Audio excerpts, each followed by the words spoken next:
Subscribe our channel for more videos. Press bell icon to get notifications of our videos.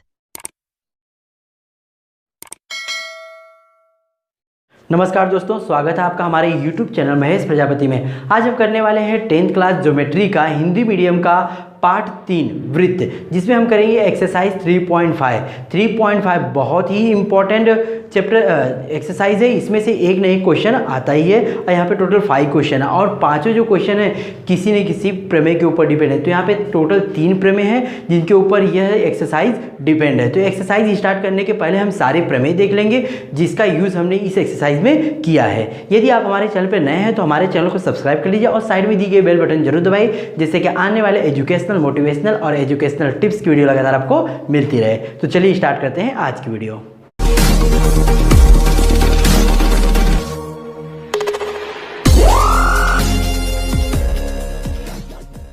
पहला प्रमेय हमारा है जीवाओं का अंतःछेदन प्रमेय।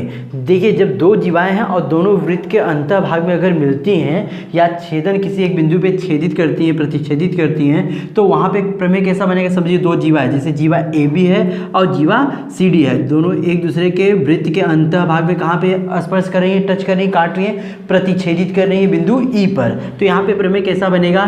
ए ई गुणे E B is equal to C गुणे ई डी। यह प्रमेय कभी यूज करना है हमें जब दो जीवाएं कहाँ छेदित करेंगी? वृत्त के अंत भाग में। तो यहाँ पे यह फार्मूला बन गया ए ई गुणे E B is equal to C गुणे ई डी। कैसे कि हमने ए ई गुणे ई बी सी गुणे सी डी।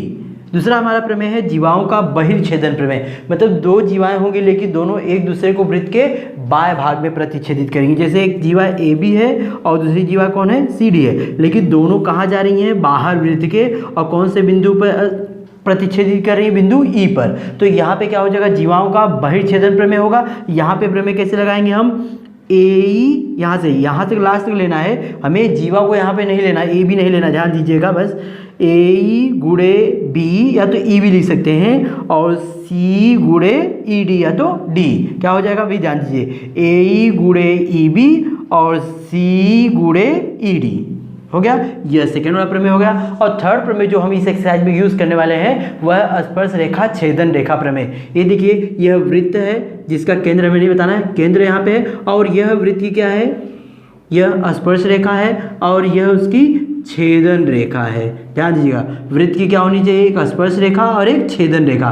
वृत्त की स्पर्श रेखा और छेदन रेखा, तो यहाँ प्रमेय में कैसे बनेगा? जो वृत्त की स्पर्श रेखा उसका वर्ग करेंगे, मतलब ए बी का वर्ग बराबर ए सी गुणे ए डी, ना कि सी डी। गलत हो जाएगा, आप ध्यान दीजिएगा।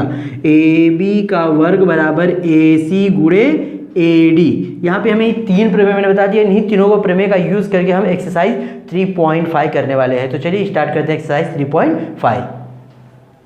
3.5 का फर्स्ट क्वेश्चन हमारा है, आकृति में बिंदु क्यू यह स्पर्श बिंदु है। पी क्यू बराबर दिया है 12, पी आर बराबर दिया 8, तो पी एस और आर एस कितना हमें ज्ञात करना है। अब देखिए, आकृति हमने यहाँ बना दिया। आकृति से आपको समझ में आ गया होगा यहाँ पे कौन सा प्रमेय लगेगा, क्योंकि यह क्या है? पी क्यू हमारी स्पर्श रेखा है और पी आर एस क्या है? छेदन रेखा। तो कौन सा प्रमेय लगेगा? स्पर्श रेखा छेदन रेखा। आकृति देखिए, यहाँ पे जो ज्योमेट्री में क्वेश्चन होते हैं वह आकृति से आपको वहाँ पे समझ में आना चाहिए कौन सा प्रमेय हमें यूज करना है। सारे प्रमेय की वीडियो मैंने अपलोड कर दी है, आप जाके उसे भी अच्छे से देख लीजिए और प्रमेय कैसे हल करते हैं उसे भी जरूर देखिए। अब देखिए, हमें यहाँ पे स्पर्श रेखा छेदन रेखा प्रमेय लगाएंगे तो यहाँ पे क्या हो जाएगा? पी क्यू का वर्ग बराबर पी आर गुणे पी एस। इस तरह लगाएंगे तो हमारा जो पी एस है और आर एस ज्ञात हो जाएगा।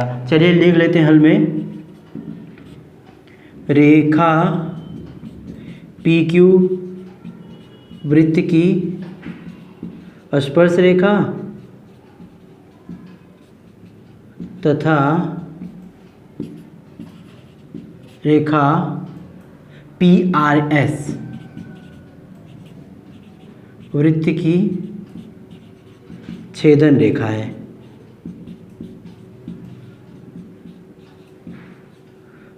अब स्पर्श रेखा छेदन रेखा का प्रमेय से लिखिए, उसके पहले हम जो वैल्यू दी गई वो लिख लेते हैं। यहाँ पे हमारा दिया है पी क्यू 12 और पी आर बराबर दिया हुआ है 8।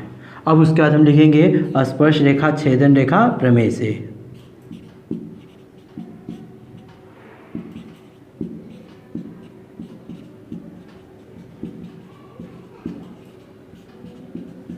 अगर आपको एग्जाम में नहीं याद है कि स्पर्श रेखा छेदन रेखा प्रमेय है या कौन सा प्रमेय है, तो आप डायरेक्टली वहाँ पे क्या लिख सकते हैं, जो वहाँ पे लिखेंगे फार्मूला, उसके बाद वहाँ पे डायरेक्टली क्या लिख दीजिए, प्रमेय से लिखना है। लेकिन नहीं कुछ लिखेंगे तो मार्क्स नहीं मिलेगा। अगर नहीं आता है तो आप केवल लिख दीजिए प्रमेय से। बट यहाँ पे हमें पता है कि यहाँ क्या है, स्पर्श रेखा और छेदन रेखा, तो स्पर्श रेखा छेदन रेखा प्रमेय। तो क्या बन जाएगा, पी क्यू का वर्ग बराबर पी आर गुणे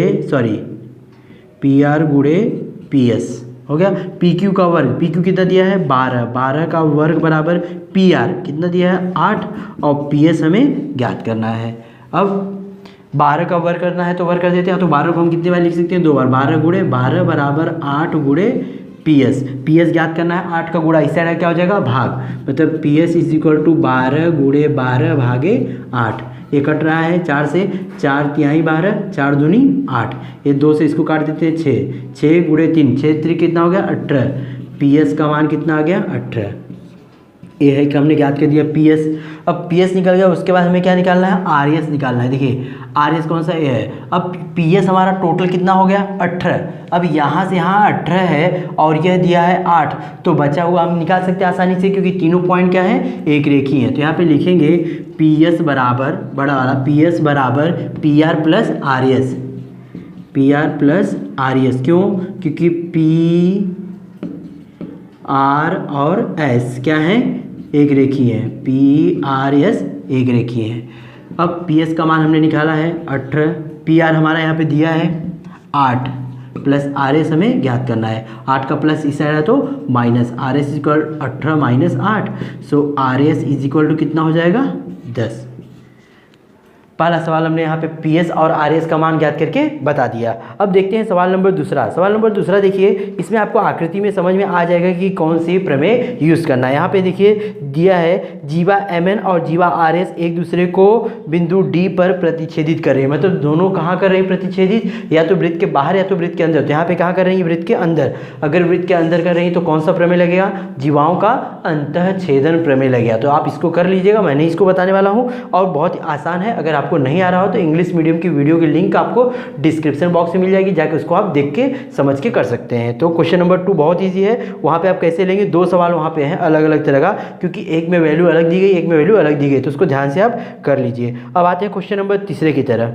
तो क्वेश्चन नंबर तीसरा देखिए क्या दिया है, बिंदु बी स्पर्श बिंदु और ओ वृत्त का केंद्र है। मतलब यहाँ स्पर्श बिंदु बी है और ओ वृत्त का केंद्र दिया है। ओ ई लंब है ए डी पे, ए बी का मान दिया हुआ है, ए सी का मान दिया। तो यहाँ पे टोटल 3 मान हमें ज्ञात करना है। तो चलिए मैं इसको सॉल्व करके आपको दिखाता हूँ। क्वेश्चन नंबर 3 में हमें सबसे पहले क्या निकालना है, ए डी निकालना है। तो यहाँ पे देखिए जो हमारी ए बी क्या है, स्पर्श रेखा है। यहाँ से ये स्पर्श रेखा वृत्त को स्पर्श करी बिंदु बी पर, तो ये हमारी स्पर्श रेखा हो गई। और साथ में जो दूसरी हमारी दिख रही है ए सी डी, यह क्या हो गई, वृत्त की छेदन रेखा। तो यहाँ पे स्पर्श रेखा छेदन रेखा के प्रमेय से हम क्या निकाल लेंगे, ए डी निकाल लेंगे। ए डी आ गया, उसके बाद देखते हैं आगे क्या निकालना, क्योंकि 3 चीज़ निकालना है, ए डी, डी सी और डी निकालना है। तो चलिए फर्स्ट हम लिखते हैं हल में। हल लीजिए हमने यहाँ पे क्या क्या है, रेख ए बी वृत्त की स्पर्श रेखा तथा रेखा ए सी डी वृत्त की क्या है, वृत्त की छेदन रेखा है। इसीलिए कौन सा प्रमेय लगेगा, लेकिन प्रमेय के पहले हम जो वैल्यू दी गई उसको लिख लेते हैं। ए बी दिया हमारा 12 और ए सी दिया हुआ है 8, जो कि हमने यहाँ पे दिखा दिया है। इसलिए स्पर्श रेखा छेदन रेखा प्रमेय से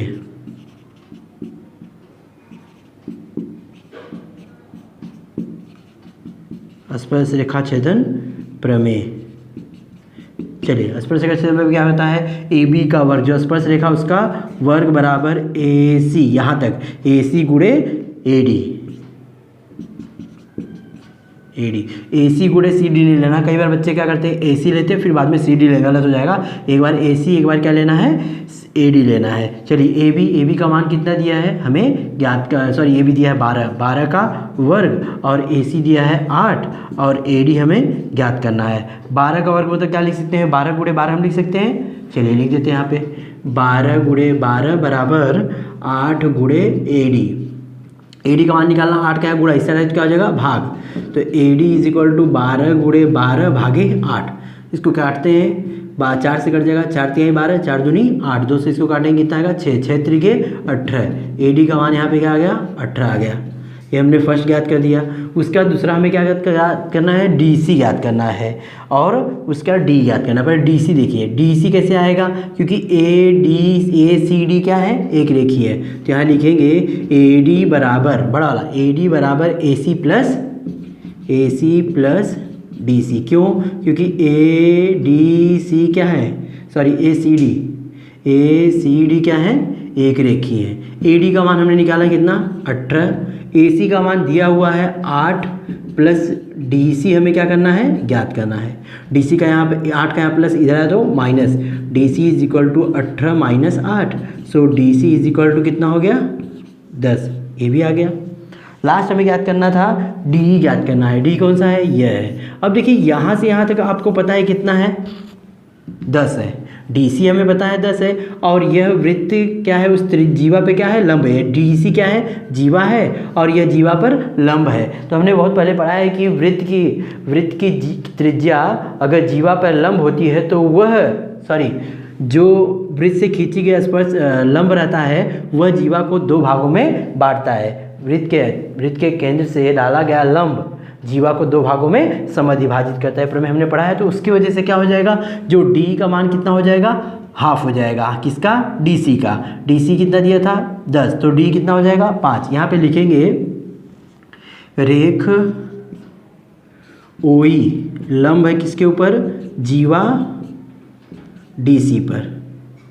यह दत्त में लिख सकते हैं क्योंकि यह दिया हुआ है कि OE जीवा पर लंब है। अब हम लिखेंगे वृत्त के केंद्र से जीवा पर डाला गया लंब जीवा को समद्विभाजित करता है। तो आप यहाँ लिखिएगा, मैं नहीं लिख रहा हूँ, क्या लिखना है, वृत्त के केंद्र से जीवा पर डाला गया लंब जीवा को समद्विभाजित करता है। इसकी वजह से जो D है किसका हाफ हो जाएगा, DC का, और DC हमारा कितना दिया था 10, तो D कितना हो जाएगा 5, मतलब D का मान भी आ गया हमारा 5 आ गया। यहाँ पे हमने तीनों वैल्यू फाइंड कर दी। पहला हमने AD निकाला 18, दूसरा DC निकाला 10, और लास्ट D निकाला कितना आ गया 5 आ गया। यहाँ पे आपको क्या लिखना है, वृत्त के केंद्र से जीवा पर डाला गया लंब जीवा को समद्विभाजित करता है। क्वेश्चन नंबर 4 हमारा है, जिसमें दिया गया है आकृति में PQ बराबर दिया हुआ है 6, QR बराबर दिया है 10 और PS बराबर 8, तो TS ज्ञात करिए। देखिए यहाँ पे क्या है, 2 जीवाएं हैं, एक TS है और एक RQ है, और दोनों एक दूसरे को वृत्त के बाएं भाग में क्या करती हैं, प्रतिच्छेदित कर रही हैं। तो कौन सा प्रमेय लगेगा, जीवाओं का बहिर्छेदन का प्रमेय। और बहिर्छेदन का प्रमेय मैंने आपको बता दिया है था, तो यहाँ पे आप आसानी से इसको भी कर सकते हैं। जो वैल्यू दी गई वैल्यू पुट करके आसानी से आप इसको निकाल लीजिए। अब नेक्स्ट आते हैं क्वेश्चन नंबर 5 की तरह। क्वेश्चन नंबर 5 बहुत इंपॉर्टेंट क्वेश्चन है, इसलिए इसको ध्यान से देखिए, एक बार बोर्ड में आया भी है। देखिए यहाँ पे क्या दिया है, आकृति में रेख EF व्यास है। देखिए यहाँ पे हमने बना दिया है, EF वृत्त का व्यास है और DF स्पर्श रेखाखंड है। DF हमारा क्या है, वृत्त की स्पर्श रेखा है। वृत्त की त्रिज्या R हो तो सिद्ध करिए कि D गुणे G is equal to 4R का स्क्वायर। तो पहले जो हमें सिद्ध करना वहाँ पे लिख देते हैं साध्य। क्या हमें साध्य करना है, D गुणे G is equal to 4R का स्क्वायर, ये हमें सिद्ध करना है। अब देखिए यहाँ पे हमें कौन सा प्रमेय लग सकता है, स्क्वायर आया है। स्क्वायर आने की कंडीशन क्या रहेगी, जब हम उसमें पाइथागोरस लगाते हैं या तो यहाँ पे स्पर्श रेखा छेदन रेखा प्रमेय लगाएंगे। तो क्यों, क्योंकि ये वृत्त की क्या है, स्पर्श रेखा है, और ये जो दूसरी दी गई है वह क्या है, छेदन रेखा है। तो यहाँ पे क्या हो जाएगा, DF का वर्ग बराबर DG गुणे D, यही लगाएंगे। तो इससे यहाँ पे एक जगह वर्ग आएगा, क्योंकि यहाँ वर्ग चाहिए ही, तो पाइथागोरस है तो इससे करना पड़ेगा, और पाइथागोरस भी हमें लगाना पड़ेगा। पाइथागोरस कैसे लगाएंगे, यहाँ यह 90 अंश है, क्योंकि यह क्या है, वृत्त की त्रिज्या है, और यह स्पर्श रेखा है। स्पर्श रेखा त्रिज्या पर क्या होती है, लंब होती है, तो स्पर्श रेखा त्रिज्या लंबता प्रमेय से यह 90 अंश हो जाएगा। इस बड़े वाले त्रिभुज में हम क्या लगा देंगे, पाइथागोरस। चलिए लिखते हैं अभी, उत्पत्ति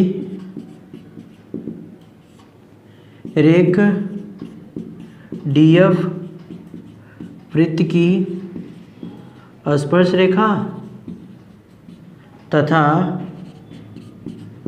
रेखा DGE वृत्त की छेदन रेखा है।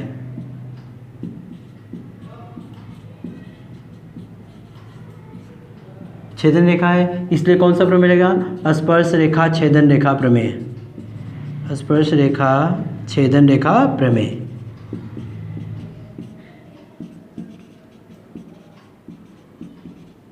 स्पर्श रेखा छेदन प्रमेय क्या कहेगा? डी का पहले पॉइंट नंबर 1 डाल देते हैं, डी एफ का वर्ग, जो डी एफ का वर्ग बराबर है डी जी गुणे डी। ये हो गया हमारा प्रमेय, लगा दिया हमने यहाँ पे। अब हम दूसरा देखते हैं, त्रिभुज डी ई एफ में यह क्या हो जाएगा? 90 अंश हो जाएगा, और 90 अंश होगा तो हम पाइथागोरस लगाएंगे। तो लिखेंगे रेख एच एफ ही लेते हैं, एच एफ लंब है किसके ऊपर? रेख डी एफ। क्यों? स्पर्श रेखा त्रिज्या प्रमेय, स्पर्श रेखा त्रिज्या लंबता प्रमेय। स्पर्श रेखा त्रिज्या लंबता प्रमेय। इस प्रमेय को हमने एक्सरसाइज 3.1 में हल किया है, सिद्ध किया है।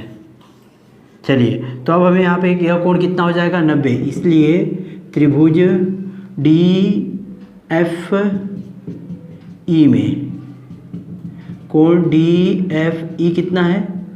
90 अंश है, इसलिए पाइथागोरस के प्रमेय से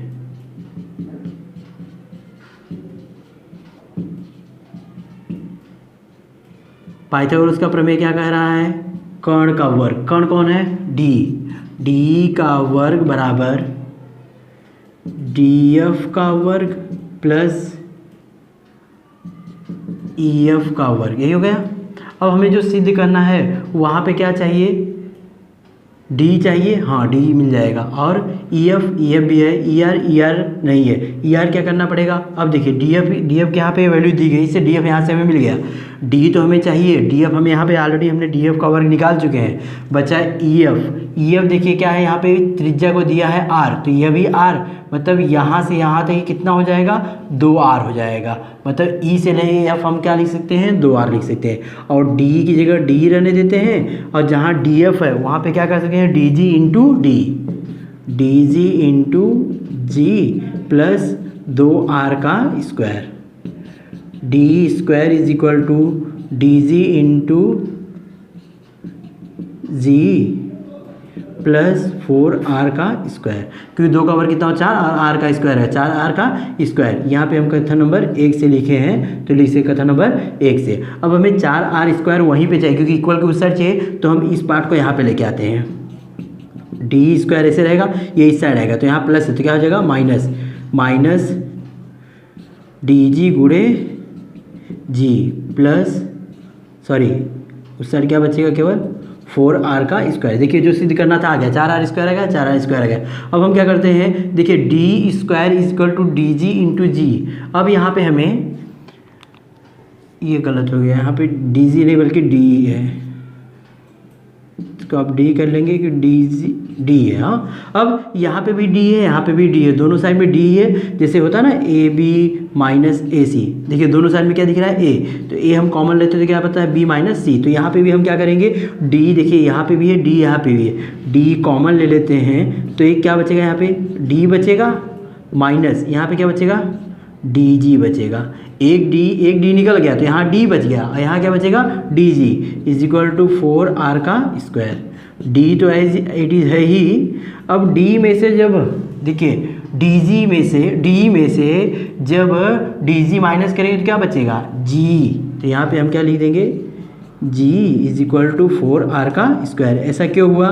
क्योंकि डी जी ई क्या थे? एक रेखी थे, इसलिए जहाँ डी था, डी में से हमने जब डी जी को माइनस कर दिया तो क्या बच गया?